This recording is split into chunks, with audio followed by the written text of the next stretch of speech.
Before you check that phone, before you scroll, tap, swipe, or even speak to another human being, you better make sure the first voice you agree with is God's. Because let me tell you something. The first voice you agree with in the morning sets the tone for your destiny. You've been waking up reacting when God called you to wake up ruling. You've been opening your day with stress, news, distractions, and anxiety. But today we flip the switch. Today you rise with revelation. You walk in authority. You activate heaven's blueprint before hell has a chance to speak. This isn't just a feel-good message. This is a divine download, because when you start with God, you don't have to chase anything. Everything that's meant for you will chase you. That's why I'm about to hand you a morning prayer so powerful. It doesn't just cover your day. It commands your day. It doesn't just ask for blessings. It invites God's presence to take over completely. Now I want you laser-focused. Don't just watch this. Declare it. Comment below right now. I refuse to start my day without God's presence. Say it like you mean it. Type it in faith, because when you publicly declare, you privately shift. Let's go. Your whole day is about to be rewritten by the power of your first prayer. The first voice you agree with in the morning sets the tone for your destiny. The moment your eyes open, the war begins. Not out there, in here in your mind, your spirit, your atmosphere. And the first voice you choose to agree with determines the rhythm, the posture, and the prophetic direction of your entire day. That voice might be fear. That voice might be fatigue. That voice might be doubt. But if you don't make a conscious decision to align yourself with the voice of God first, every other voice will try to hijack your destiny before you even brush your teeth. See, this is what most people don't understand. Your morning agreement is not neutral. It's spiritual. When you wake up and the first voice you hear is a news headline, a text notification, a reminder of your bank account, or a worry about what you didn't finish yesterday, guess what? You've just entered into agreement with a reality beneath your calling. You've just said yes to a world that wants to distract you from your assignment. That's not just a bad habit. That's spiritual sabotage. But when you choose to agree with God first, when you open your mouth and say, Lord, thank you for waking me up. I know you have purpose in this day. I trust that you're guiding every step. You've already defeated the whisper of fear before it even had a chance to speak. You've already chosen faith over fear, purpose over panic, power over pressure. Why is this so important? Because agreement is access.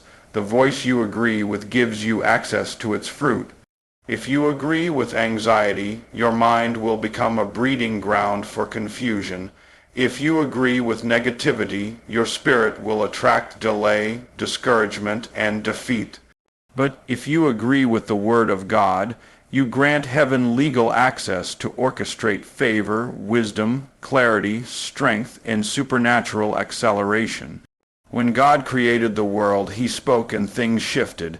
And when you wake up and speak in agreement with His voice, you're not just praying, you're creating. You are literally shaping the spiritual atmosphere around you before anything else tries to. Most people go into the day reacting. They wait to see how the world treats them before they decide what mood to wear. But when you agree with God first, you don't react to life, you command it. Now, here's what most people miss. The devil doesn't fear your alarm clock. He fears your agreement. He fears a person who doesn't just wake up, but rises with revelation. He fears someone who knows that they have the authority to call things that are not as though they were. So he tries to beat you to the punch. That's why the enemy fills your morning with noise, because he knows if he can hijack your first agreement, he can distort your direction. That's why many of you wake up with heavy thoughts, sudden fears, and strange feelings. It's not random. It's strategic, but when you recognize it, you can reverse it. The first thing out of your mouth in the morning should not be, "Oh no, another day," or "I'm so tired," or "I hope today goes better." That's agreeing with defeat. That's putting your signature on a contract that hell wrote overnight. But instead, when you say, "This is the day that the Lord has made, I will rejoice and be glad in it," you just signed heaven's blueprint over your day. Now, let me make it plain. If the first voice you hear is your emotions, you'll walk by sight. If the first voice you hear is the culture, you'll walk by trends. If the first voice you hear is a lie from the pit of hell, you'll walk by fear. But if the first voice you hear is God's voice through His Word, through prayer, through praise, you will walk by faith. And faith is the currency of destiny, so don't just wake up physically, wake up spiritually. Don't just get out of bed, get into alignment. Don't just start the day, start the agreement. Because your destiny is not shaped by how much you hustle or how busy your schedule is.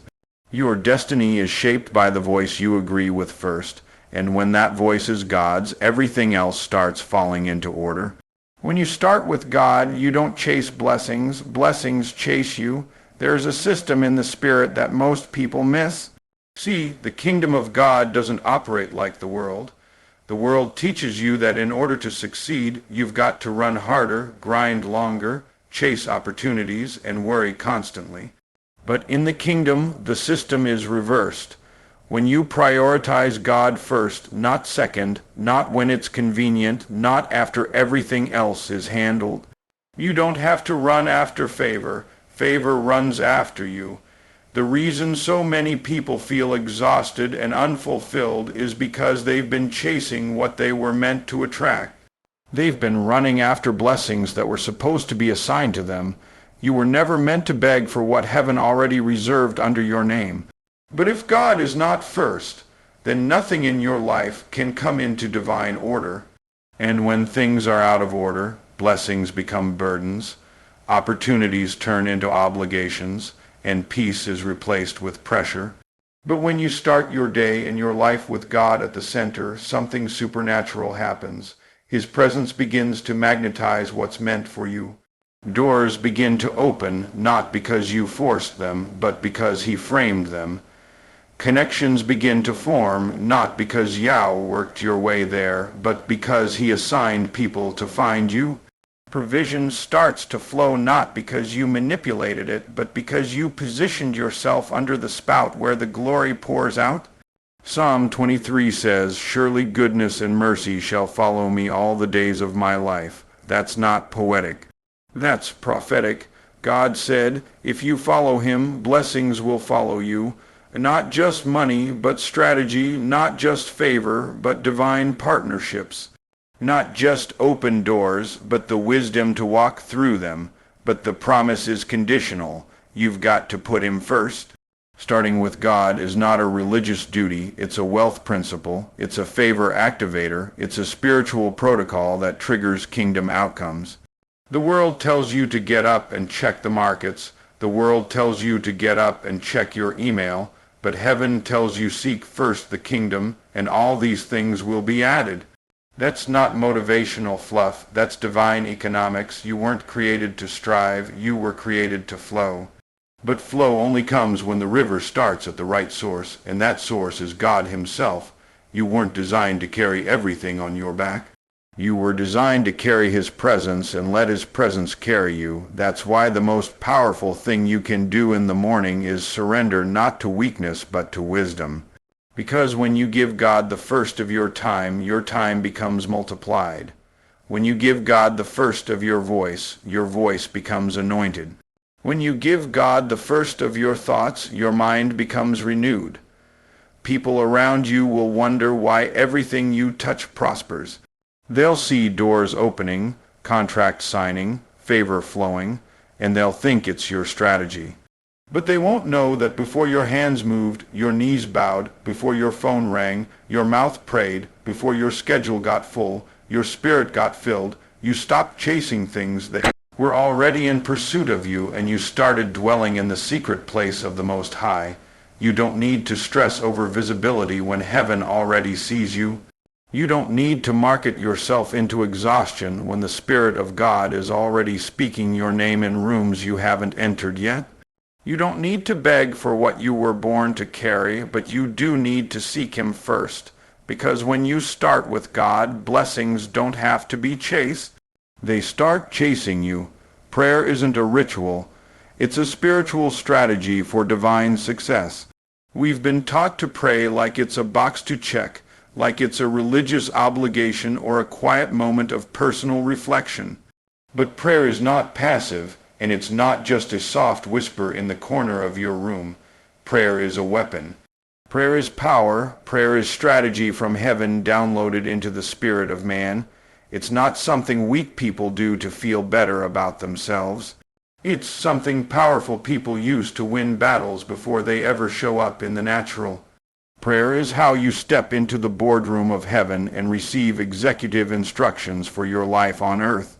This is why the enemy doesn't mind if you go to church, read a book, or listen to a sermon as long as you don't pray. Because the enemy knows prayer is the only thing that gives you direct access to divine intelligence. The only thing that gives you undeniable clarity, the only thing that shifts dimensions. Prayer is not you begging God to do something. Prayer is you aligning yourself with what He's already done.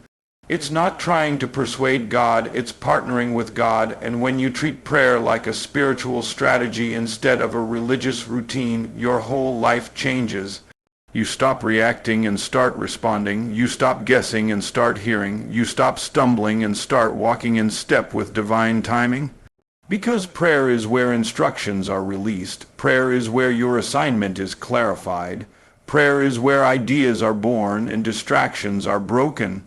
That's why when you begin your day in prayer, you're not just making time for God.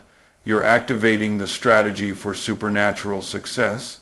The problem is that most people approach prayer like it's an emotional outlet instead of a covenant connection. But God never called you to just vent your frustrations in prayer. He called you to get solutions, and solutions don't come through panic. They come through alignment. Prayer aligns your spirit, silences the noise, clears your vision, and prepares your heart to hear heaven's blueprint for your day. It's the spiritual discipline that unlocks natural results. You can hustle all day, but if you don't pray, you're hustling blind. You can plan and post and pursue all you want, but if your plans weren't birthed in the presence of God, they will burn out in the pressure of life. Because without prayer, you don't have power, you only have potential, and potential without prayer is like a loaded weapon with no trigger. It's possible, but it's not powerful. What makes it powerful is that moment in the morning when you tune into what God is already doing and say, Lord, I align myself with you. Prayer is strategy.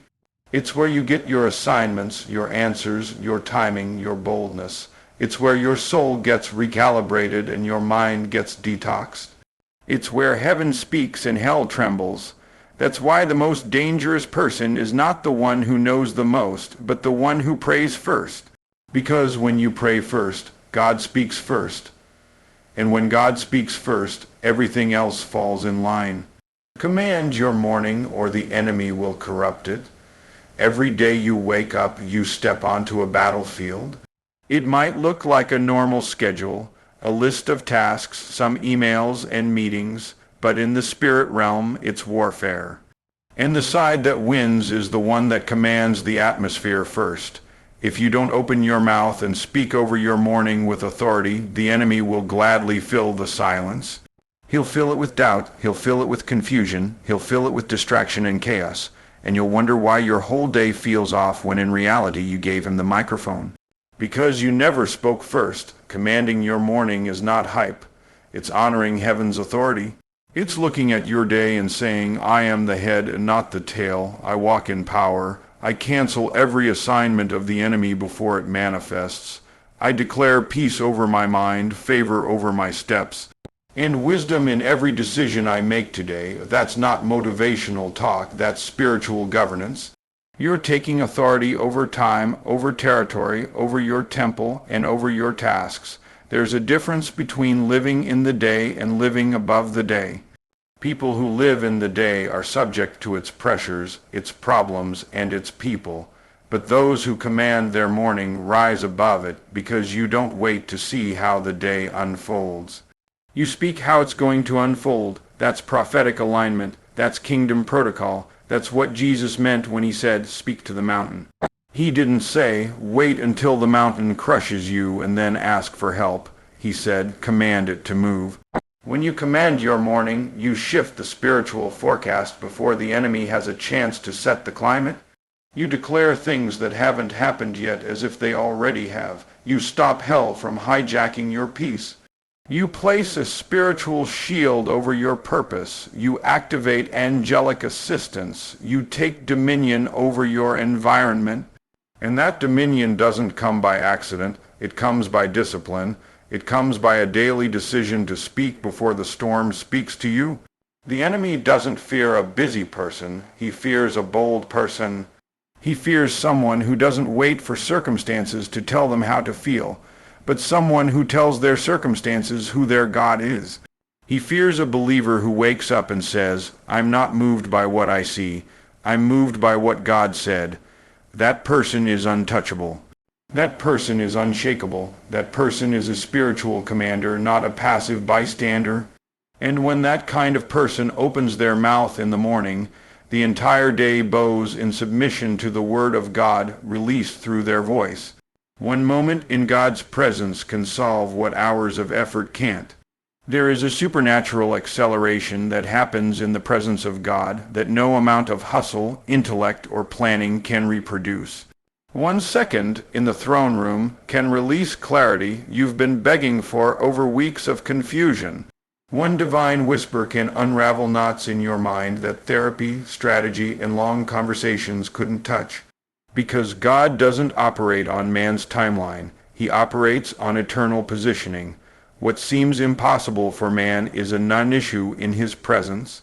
What seems impossible for man is a non-issue in his presence. People spend their entire lives running after results when God is offering a moment of divine encounter that could unlock everything they've been chasing. But you have to value his presence. You have to seek him not just for outcomes, but for intimacy, because it's in his presence that burdens melt. Chaos gets quiet, and what was crooked becomes straight. You might be trying to push through a financial storm, a relationship crisis, a career block, or mental warfare, and nothing is moving. But one moment in prayer, one sincere cry of worship, one act of submission in the secret place, and suddenly things begin to shift. There's a reason the enemy doesn't mind if you stay busy with good things as long as you stay away from God things. He doesn't mind effort. He fears encounters. He doesn't mind motion. He fears presence. Because once you get into the presence of God, all of hell loses its grip. The strongholds that held you begin to crumble. The lies that paralyze you are silenced. The decisions you were too afraid to make become clear. You move from striving to flowing, from questioning to knowing, from surviving to soaring. That's why the secret to success is not just what you know or who you know. It's how often you enter the presence of the one who knows all. And the beautiful thing is his presence is not reserved for the elite or the perfect. It's open to the hungry, the humble, the willing. You don't have to beg for it. You just have to make room for it. You just have to slow down long enough to say, "God, I can't do this without you. Show up." And when he does, one moment with him can do what your best efforts never could. Don't wait for peace. Pray it into existence the moment you wake up. Peace doesn't show up by accident. It doesn't drift into your room while you're checking your phone and worrying about the day ahead. Peace is intentional. It's commanded, and if you don't pray it into existence, you'll wait for it all day while chaos rules your mind. God already said he gives peace that passes understanding, but you've got to activate it. You've got to open your mouth before the pressure opens it. The enemy knows if he can get to your peace first, he can disrupt everything else. Because when peace is gone, clarity disappears. When peace is gone, anxiety takes over. When peace is gone, fear becomes louder than faith. That's why you don't wait for peace to feel convenient. You demand it in the spirit the moment your feet hit the ground. You speak it over your mind. You declare it over your house. You prophesy it into your schedule. The world says peace comes when things calm down, but the kingdom says peace comes when you pray it up. Because true peace isn't the absence of noise. It's the presence of God in the middle of it. You don't need the storm to stop to have peace. You need to remember who's in the boat with you, and when you choose peace, you choose power, you choose perspective. You choose not to be ruled by circumstance, but by the covenant, and the moment you pray it in, it takes root. It sets the tone, and it keeps you grounded no matter what comes at you during the day. The world reacts to people who rise with revelation, not routine. There's a massive difference between waking up with a checklist and waking up with clarity from heaven. People who move in routine only manage what's in front of them, but people who rise with revelation shift what's around them. Routine gets you through the day. Revelation gives you authority over the day. And the reason many people feel invisible, unheard, or stuck is not because they lack talent. It's because they've been relying on routine instead of receiving fresh revelation. The world is filled with noise. Everyone's repeating what they heard someone else say. But when you rise with revelation, when you spend time in the presence of God and let Him speak something directly into your spirit, your voice carries weight. Your actions carry impact. Your decisions are not random, they're prophetic, and that kind of power can't be faked.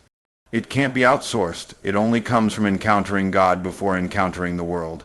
When you start your day chasing tasks, you're a responder. But when you start your day receiving revelation, you become a commander. You're not tossed by opinions or distracted by chaos because you already heard what heaven is doing today. That revelation sets you apart. That revelation opens doors without titles. That revelation gives you insight others can't see, solutions others can't find, and boldness others can't fake. The enemy wants you stuck in routine because routine keeps you predictable. But revelation makes you dangerous. Routine follows a pattern. Revelation creates a new one. Routine might get applause from people, but revelation gets alignment with God. And that alignment is where the real favor is. That's where the supernatural multiplication happens. That's where you walk into rooms and things shift because you're not just present, you're sent. The world doesn't need another person just checking boxes.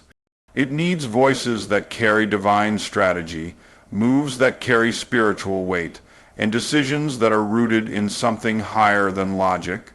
That's what happens when you stop just going through the motions and start seeking divine revelation before anything else. You can't win the day with a defeated spirit. Speak victory early. If you don't declare victory the moment you rise, defeat will start speaking for you. The battlefield of the day starts before your feet even hit the floor. And if you allow your thoughts, your emotions, or your circumstances to define your spirit, you'll walk through the day already under attack. That's why you've got to speak victory early before the distractions, before the meetings, before the noise. You've got to prophesy the outcome before you step into the challenge. Victory doesn't begin with evidence. It begins with a decision. You decide what today will become by the spirit you choose to carry into it. If you carry the spirit of fear, everything feels risky.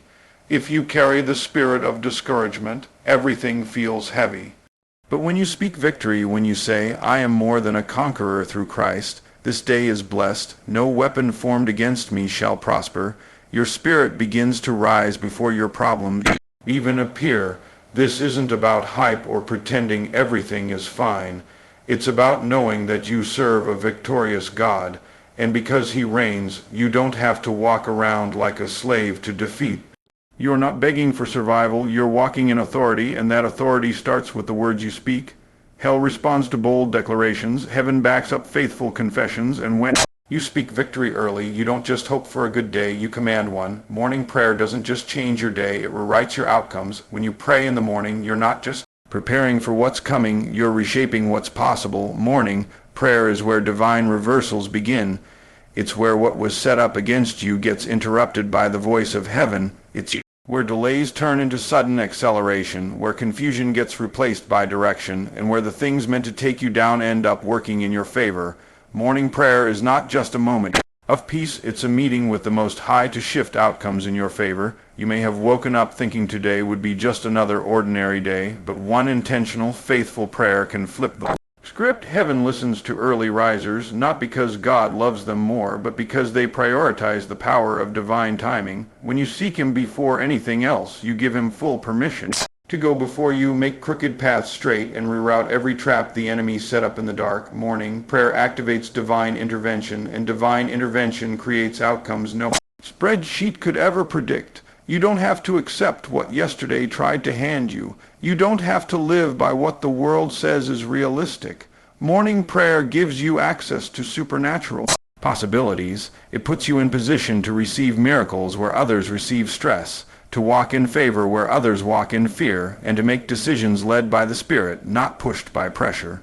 When you pray first, your day bends toward heaven's design. Favor flows to those who invite God in first, not last. Too many people treat God like an emergency contact instead of their daily commander. They run around making decisions, chasing deadlines, fighting battles, and when it all falls apart, then they ask for help. But favor doesn't operate in desperation. It flows in honor, and when you honor God first with your time, your voice, your thoughts, favor starts following you without a fight. God doesn't want to be your backup plan. He wants to be your foundation. When you invite Him in first thing in the morning, you set a standard for the entire day. You're saying, before I move, I ask. Before I decide, I align. Before I build, I submit. And heaven responds to that kind of surrender. It's not weakness, it's wisdom. It's the kind of wisdom that opens doors that no man can shut and releases divine appointments that no hustle could have arranged. Favor chases the ones who choose God first. So let me break it down for you. This isn't just about praying a nice little morning devotional. This is about reordering your entire day with kingdom precision. You've just learned that the voice you agree with first will determine your direction, that when you start with God, you stop chasing and start attracting, that prayer is not religious ritual, it's the blueprint for breakthrough, that you either command your morning or the enemy corrupts it. That one moment in God's presence can do what your entire to-do list can't. That peace isn't something you wait for, it's something you pray into the room. That the world doesn't respond to routines. It responds to revelation. And if you're not speaking victory early, you've already allowed defeat speak for you. You now know when you pray first, you don't just change how your day feels, you change what your day produces. And most of all, you've been reminded of this one undeniable law of divine favor. When you invite God in first, you don't have to beg later. Everything you want to become today starts with what you speak before the world starts pulling. So take this word, take this revelation, and make a decision. From now on, I rise differently. If this message just unlocks something inside your spirit, don't scroll past like this video. Comment below. From this day forward, God goes first always. Share this with someone who needs to stop surviving mornings and start commanding them in faith. And listen, this is my golden track, the place where kingdom warriors rise and reign. So don't just watch, subscribe, hit that bell icon so you never miss a kingdom drop. And if you're ready to go deeper where divine strategy, bold faith, and supernatural favor become your daily walk, then go ahead and join the membership today, because favor chases the ones who choose God first. And you, my friend, just made the most powerful choice you could ever make.